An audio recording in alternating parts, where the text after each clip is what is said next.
এইটা তোমার মাথায় মাইন্ডে রাখতে হবে ভাই, যে লস আমি রিকভারি করবোটা কোথা থেকে। আমি যখন বিজনেস স্টার্ট করেছি আমার ভাই, সিরিয়াসলি তোমার সাথে শেয়ার করছি একটা এক্সপিরিয়েন্স।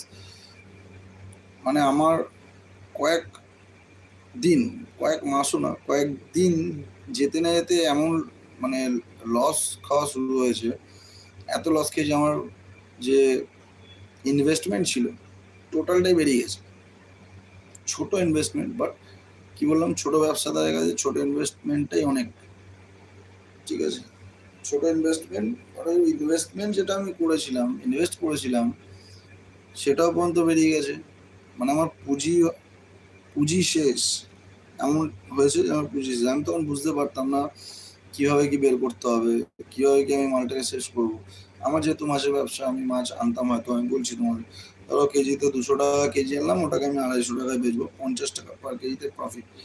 যখন আমি এই জিনিসটা দেখছি যে 50 টাকা, আমি যখন স্টার্ট আপ করলাম 50 টাকা পার কেজিতে প্রফিট, আমি হয়তো শুরুতে 5 কেজি 6 কেজি করে মাছ নিয়ে আসতাম,